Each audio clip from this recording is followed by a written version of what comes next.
Serena, it's lovely, and we are really happy to have Serena with us. She is in Copenhagen, a beautiful island in Thailand, and she is originally from the US. And we are going to talk about her journey into inner dance, which she's been doing since 2012. Am I right? Mm-hmm. Yeah, Yeah. middle of And 2000. yeah, it's a meditative journey that basically seeps into your inner consciousness, and it expands yourself as a being, as a human being. And I've experienced this couple of times with her. It's a amazing journey, and I could not even believe that some just lying down on a mat could really do so much of magic to your body. So we are really very happy and proud to introduce Serena. She's one of the best facilitators for inner dance in the world, and she's been working with thousands of people across the globe. And we have this great opportunity to talk to her. She's going to introduce us about who she is, where she comes from to this place, and what is inner dance and what does it really mean. Because people, if you just hear the word inner dance, it people have some imagination or some thought about it. But I think she will explain us how deep it goes and how it gets into your consciousness. So, Sarina, this I am all yours, and we are all ready to listen to you. So, tell us about your journey, into inner dance. Okay. Um, the journey started for me, almost a decade ago now, but it also kind of feels like I've just been in this way of thinking and being and living my entire life. So much of that was hard as a child because it makes you feel different or strange or like you just can't fit in. But when I was able to expand into this journey of speaking and facilitating and sharing with people more and more, it wasn't as important if everyone could understand with their logical mind everything I said, but that something was happening in the space. And that had always been happening. So it was so beautiful to find myself in front of a room of people in all of these years now, when you can really feel something resonating. So inner dance has been a part of my life in so many ways, from the lifestyle choices, the healthy eating, the community aspects, the sustainability projects with Global Eco Village Network, into all of this spiritual facilitation and music making that I do. So now my passion and so much of this work has been to continue progressing in the dimensions of music that I've been creating for these soundscapes, and how that can actually enhance more and more what it's like for someone to lay down and just try to close their eyes and feel into this for the first time. Yeah, I experienced this for the first time, and it was really an unbelievable experience. I've never ever felt the energy of the earth. It was a mat in which we laid down, or about 16, 18 of us, and I never really could believe and I've never felt that the energy of the earth can just hold you. It almost seems like it is embracing you. And I love music, and I've been listening to music all my life, but I've never felt this. So it is something really magical that you created, and it obviously did something to the energies of your body. I could just feel waves of energy moving from the top to bottom of my body. And you did a great facilitation, and you were talking something about circadian rhythms. So what does circadian rhythm mean to a common man? Okay. In general, the circadian rhythms are your 24-hour cycles that you go through. And the whole planet goes through these. So these 24-hour cycles we're most familiar with the rising and setting sun as a placeholder for everything else that happens in these changing hours between day and night. So we see the most activity on a planetary basis within the circadian rhythms at dawn and dusk, because this is when all of the insects start to sing and all the birds start to sing and everything becomes very alive. And our brain goes through similar cycles. And so our brain, when it's very quiet, is going through different brain waves than when it's really active. And just like when the earth comes into these moments of profound sound and musicality of the planet, our body, our brain also has the ability to shift into these states depending on how we're being activated, or as well in relation and direct correlation with the circadian rhythms of the planet. But our bodies and the bodies of animals and creatures that have sleep patterns are also entering into very specific parts of these rhythms when they're sleeping. And these would be the REM, the rapid eye movement sleep parts, as well as the non-REM sleep parts. But these are a part of a 90-minute sleep cycle that's connected to the circadian rhythms overall.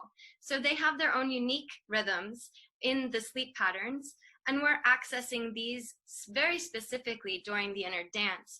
It's a harmonization of these brainwave patterns with the music, so that as the music is going along, it's helping us enter into these various brainwave states, so that we're mimicking or mirroring what it's like for the memory systems of our brain to tap into this knowledge from a wakeful state, when usually we're only able to access this when we're asleep. Yeah, and when we are asleep, we may be accessing them, but we are not at all conscious about it. Right. So I think what we did with you, in Bombay was, it was like you were consciously asleep. Mm-hmm. I don't know, you felt like you are lost somewhere, like how you would be in your sleep. You didn't know you were there, but somewhere you knew you are still there, so you were really conscious about what was happening. So I think, is that really what you facilitate and what you really recreate or create, when we are not really actually sleeping? Is that what it is? Wow, that's really amazing. And you use music a lot. And how does music, you had music which was like almost 90 minutes long plus, and there was some of the music that I could even recognize, which I heard so many times before, but it did really nothing of this to me. So was it how you merge, you suddenly went really up with the music and suddenly it went low, and you changed the tonal quality of the music, if that's the right word to use. So how do you understand that, how to manage or manipulate the soundscapes, so to speak, to really put the people into that state of alert consciousness? So how do you do that? So what is that whole technology that you do? Okay, it's a great question. Thanks for asking. The inner dance in relation to songs or playlists that are very aligned with the circadian rhythms has been a part of the process since almost the very beginning. So this was something that when the founder, Pavel Raza, was initially looking at music in connection to a healing process that he was exploring through his awakening, the same way that a DJ at a rave or at a nightclub, when you're going to see like the famous DJ that you really love, is going to slowly like bring the energy higher and higher and higher and higher, and then the whole room is just going to be like way up here, and it's going to feel amazing, but you can't sustain it for forever, and so you're just waiting for the DJ to drop all of that sound so you can just kind of crash into it and just heal yourself into something a little bit more still, a little bit more silent, and the vibrations in the body that are still moving through as it's happening. So this is something that musicians, DJs, really incredible artists that put their entire album together like a rhythm are creating this type of a flow as they put the sounds together. I just got really good at it, and then found a way with the app that I use to create all of this sound to layer different vibrational states simultaneously. So I can keep things in something that's a little bit more on the sleep sleepy side, the delta, the place where you're going to find the deepest states of rest, and allow for the body to enter into this. But then as I'm changing other rhythms at the same time as holding and maintaining these really strong vibratory states, you're connecting to something that is a cellular memory frequency. So the body is remembering these frequencies of rest, but other things are being activated in the brain at the same time.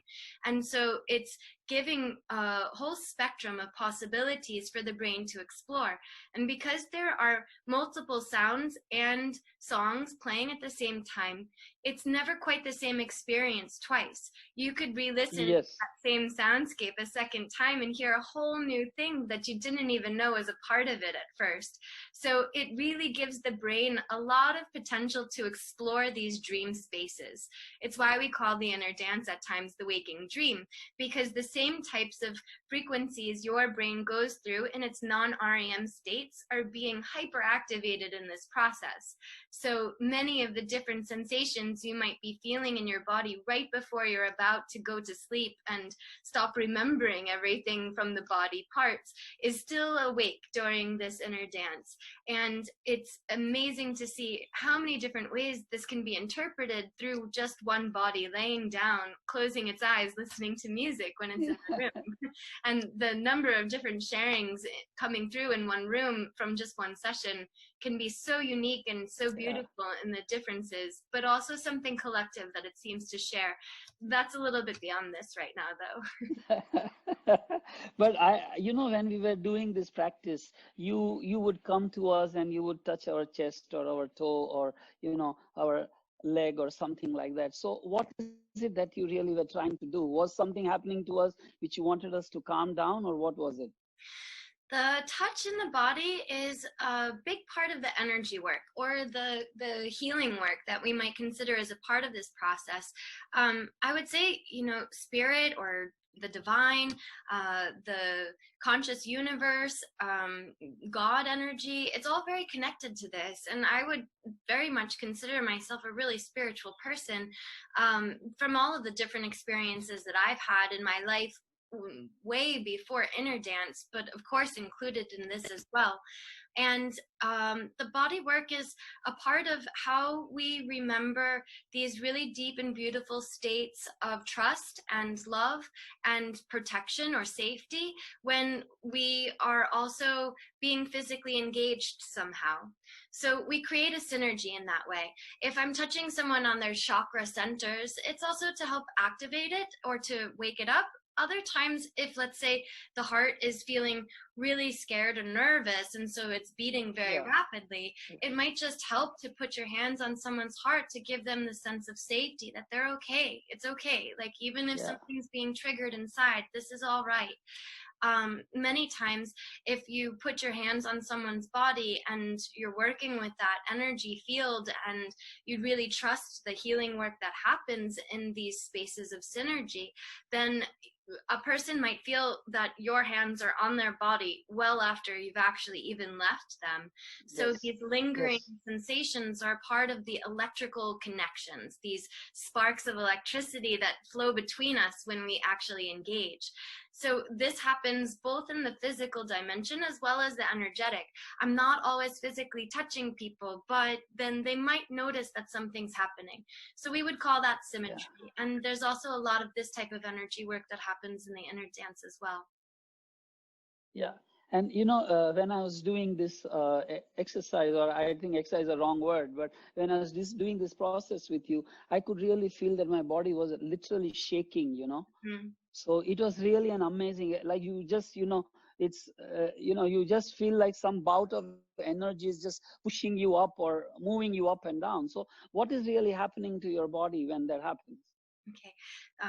There's a number of different things that are happening simultaneously. One thing that's definitely happening, though, is a shift between the activities of the autonomic nervous system. So we'll take a look at that through the sympathetic nervous system and the parasympathetic nervous system. When the sympathetic nervous system is activated, then there's a lot more of the heat and the fast heart rate or the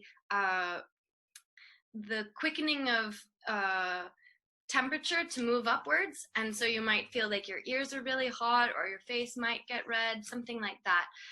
This is often what arises within us when we're afraid, when we're facing our fears, when we're excited, when we're really happy, when we're making love with someone. A lot of this is being activated. And so these energies that are connected to the biological patterns of the body are also changing the chemical nature of the body. So there's an increase of dopamine in the system. There's an increase of the happy hormones. There's an increase in the things that make us feel like we could conquer the world. So there's a bit of an adrenaline that goes along with this as well. And all of these things, when you're just laying down, don't always make sense. If you feel like you want to get up and just run away because something inside of you is really scared, but you've just been laying down and listening to music, how would you sort through some of the things that are rising up inside of your own system? If you've never felt that much of a rush of these energies inside the body before without some type of an external stimulation to activate these energies, it might seem very strange that you from the inside of your own body could actually create this type of an energy dynamic. I would say the same is true with the sympathetic nervous system. A lot of times, if people come into inner dance and they have a very stressful life or a very busy day, or they have a hard time sleeping, or they've got so many different responsibilities that take and consume all of their mental energy, laying down in an inner dance for the first time might feel like one of the most relaxing 8 full hours worth of sleep kind of experiences in just 60 to 90 minutes. And it's because they've entered very deeply into the parasympathetic nervous system, the ability for the body to rest fully and digest everything, information, food, and otherwise. So this is helping for the sorting of everything to just settle in a little bit more, give them a sense of space internally and peace, and then see if that can help them through their everyday life just a bit, in a way where it might not get triggered over the edge as quickly in the future, might just feel a bit more calm in the everyday situations that would normally make it upset or angry at children or something like that. Yes.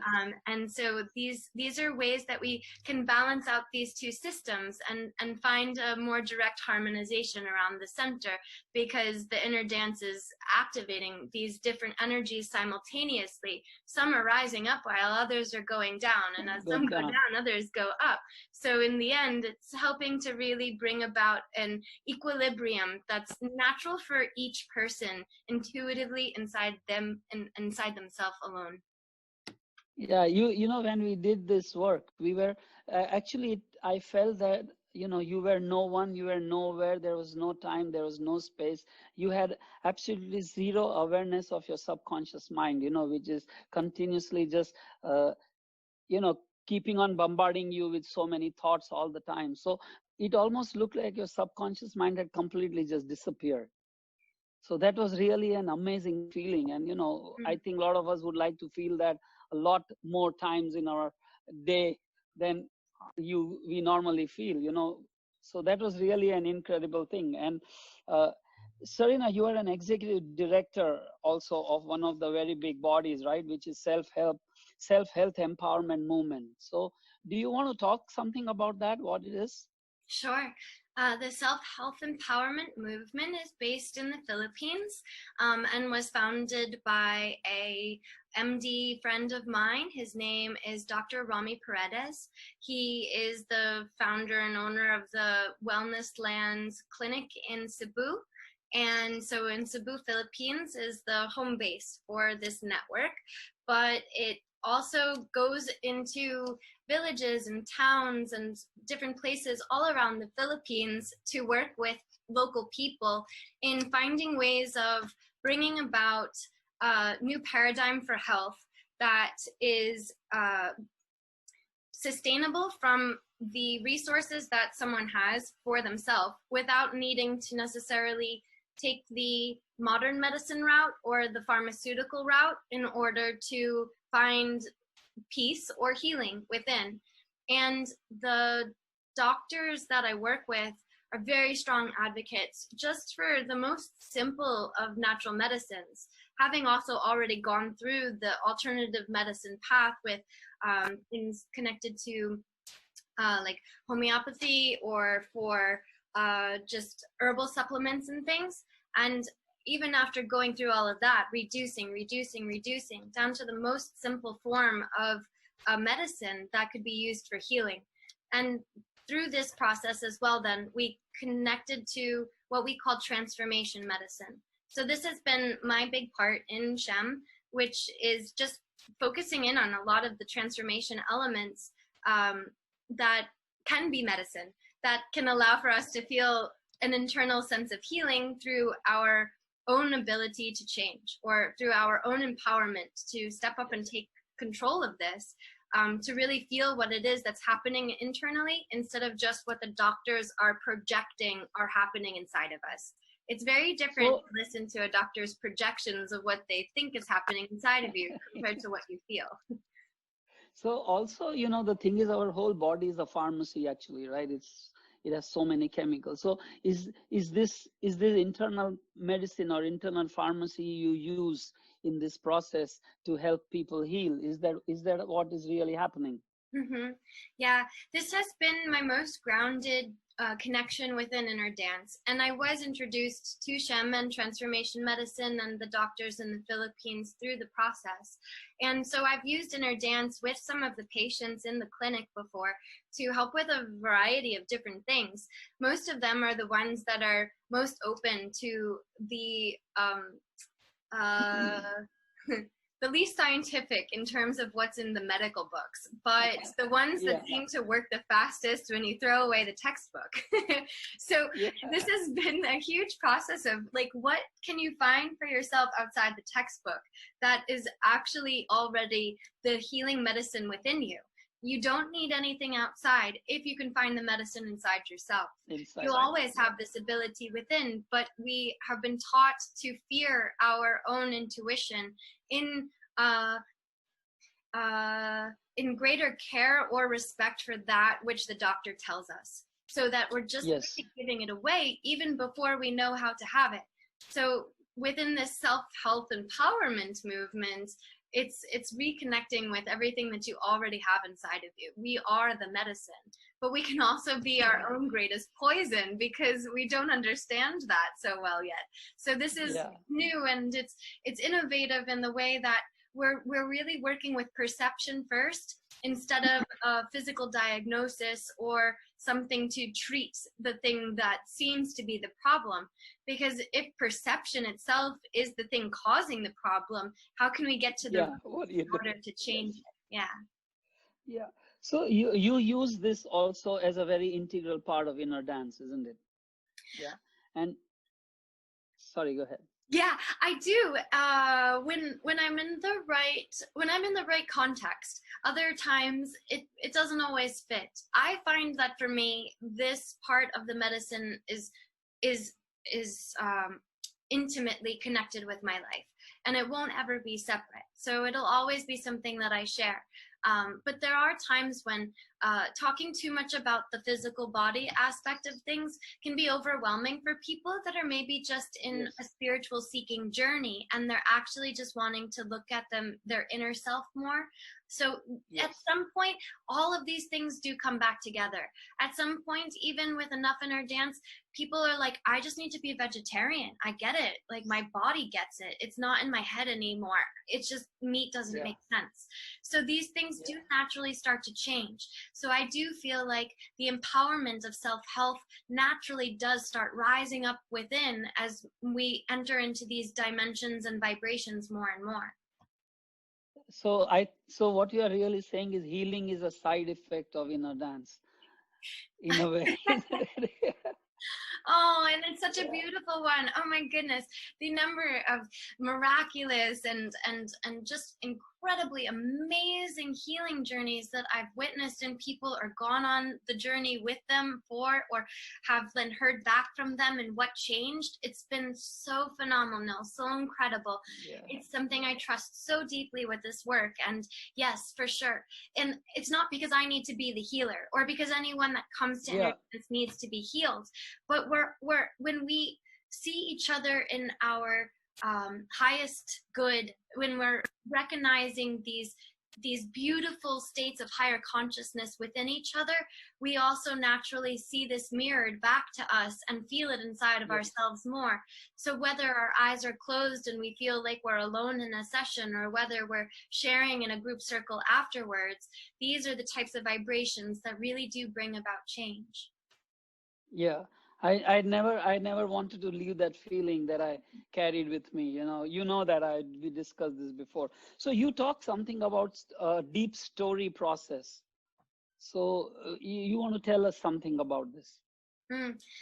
Deep Story was a project that we had been working on around this time last year. So it was an 8-week set of PDF books that we put together with incredible visuals done by this wonderful graphic designer named Marion. Most of the content was written by Pi, and then I was working on a lot of the soundscapes as well as some of the copy editing and things for the text.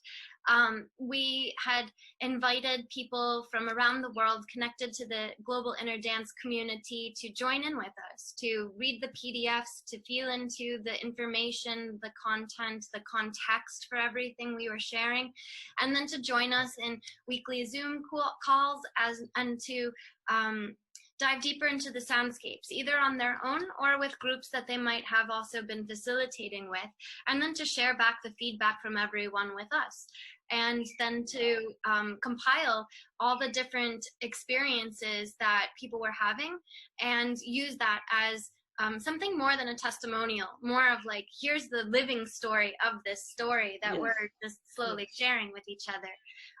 So it went on for a while and brought about a lot of really beautiful insights and expressions for people to feel into their own heritage, their own origins, their own truth of how we got to be here now, and to begin unraveling from the deep history of the planet, how humanity now in this Anthropocene version of ourselves connected to this deep history that started way before this modern version of how we now have created ourselves to be. Yes. So this is basically bringing the old science really back to the modern life, in a sense. There's something so interesting about calling it science, though, because I would actually say that most of the studies around the Anthropocene are happening in philosophy and in like modern theory practices around history, but not as much science. Scientists, obviously, that have studied evolution or that have taken the biology route in looking at genetics or these types of changes, they understand it from one dimension. But I do feel like we're actually only still coming together in the bridging of what is this deep history of the sciences and how does that work with what we know for ourselves today, because there's been a lot of the HIS inside the history that has created a very patriarchal way of perceiving the sequential organization of events in time, very specific to who won or who lost because of the need for these comparisons in the hierarchy of civilization. But if we were to connect back to the deep, deep parts of this, none of that would actually exist anymore. So we would have to retrain our brains from what it's been taught to believe in school to understand that something much deeper really does exist underneath the surface. And so what we do find, though, is that when people enter in these states of inner dance, they reconnect naturally with this much deeper state of existence. And all of these other things just stop existing anymore. So it gives a lot a lot of space to make these much deeper comparisons within oneself so that the illusions can break down and the truth can actually then become more of a vibratory whole within its own system of interpretation, as well as its vision for being here on this planet right now. Yeah. So, people like, sorry, sorry, people like Greg Braden and Bruce Lipton and all these people, they are trying to do experiments and trying to do work with people where they reach different altered states of consciousness, whether they are theta or they are delta brain waves or whatever. And they are basically working with doctors and today's technology like EEGs and ECGs and blood samples and monitoring really what is going on inside our body. So that's why I said that there is certain kind of science that is being brought into this old ways of life, because people are now today, people don't want to just, in the olden times somebody said do this, people did that. Today people are saying, why you want me to do this? And they need something to substantiate why somebody's saying to do something. So that is the reason I said that this is also a very, it's an old science, but today there is certain technological proof and something to show to people that when you go to delta state, this is what is happening to you. Your mind, when you meditate, does go into the states, and the states do A, B, C, D, E to your body and to your health and to your wellness. So I think that is what is happening even with inner dance, isn't it? Mm-hmm. Yeah, in that way I totally agree with you. And and for me, inner dance in relation to all of this is still quite young in connection to how many of the scientists and artists creating these different soundscapes have already been taking a look at the brain connections using the EEGs or other connecting devices to take a look at what's actually happening in the mind as they're moving through a journey. With inner dance, so much of it has come through the testimonials or the sharings of people and what it is that they experienced in that moment.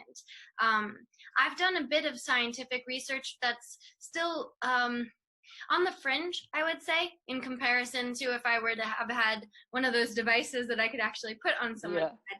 But I was using electromagnetic feedback and getting some really incredible readings from the electromagnetic feedback in connection to the befores and afters of an inner dance session. And seeing what the aura color looks like, the chakra centers, the change in different energies in the body between the physical, the mental, and the spiritual specifically, and noticing just how much more spirit energy is being connected to the body after a session, and how those residues can last for quite a while. When energy seems to be like coming in from the top and it's actually being represented with violet and white light, and you see that these are vibrations, not just colors, and the body itself is feeling this. There's so much beautiful science to be explored here, and I've definitely dove into this myself, so I'm excited for the future in how to bring about a little bit more of the science in this when it feels time, or when it feels like those who understand it that way are willing to connect with some of this more spiritual stuff, because otherwise inner dance does have a tendency to get stuck in the spiritual context without the relevancy to science. So I'm in particular like really happy to continue making that bridge. So we are really excited, and I think we would like to share more with you and discuss a lot about what you do, your work, and probably also work with our people, do some session, maybe because of this pandemic, we can only do it online now, or we can plan something if you feel it's a right thing to do. So offline, I would wait for you to tell me how we could do this, because we have a growing community of people who want to connect with us. And I definitely feel that having experienced this, thrice with you already in a span of less than 10 days, I really know the magic and the beauty that it has brought to my inner self and inner being. And I would really want, people who are in our community and people whom we are going to reach out to be, to access this beautiful part of their own self through you know, who has been doing such remarkable work on tens of thousands of people across the world. So I'm really very grateful and thankful to you for being with us. And I think we should keep talking and sharing with our people, you know, your work, what you do, and how your work is helping people to bring a sense of oneness in their life, you know. Mm. So is there anything that you want to tell us before we end this talk? Mm. Thank you for this, and thank you for My the pleasure. vast Thank you very sharing much. and for the I'm resonance. really blessed. I'm Yes. Yeah, I Yeah. would love to continue working with the community, and I'm very excited right now to see how more of this can be shared online because it's new for me. I mean, I'm familiar with all of the technology contexts, but it's the first time to Yeah, of course. really put motion towards sharing on the internet more. So I've been, developing my own platform, the new website for Inner Dance, innerdancetrust.com, and have been putting up a Yes. lot of things there, and hoping to, yeah, just keep bridging these things as much as we can. So if we can put together some sessions for people online, that would be amazing. I would be Yeah. super thrilled to help guide that. Yeah. No, I would really love that. And we are talking to several groups of people. And I really think that, you know, I want people to feel and acknowledge and receive what you have shared with me and you have given me. And I've been really blessed with that experience in my life. And it's something that's never going to go away. You know, I may not feel like that every waking hour, but those memories and those thoughts and what I have felt is something that would never leave me really. And I really want us to work together and bring a lot of you and your work to the people that, you know, like you are a bridge to the spiritual and the medicine world and the scientific world. I want to be a bridge between you and the people who I am talking to all the time, and bring the synergies together. So thank you once again very much. I'm really, really grateful to you, and you have a beautiful day, Serena, and love you very much. You're an amazing human being. Oh, Thank you. thank Thank you you very much. so Yeah. much. Okay.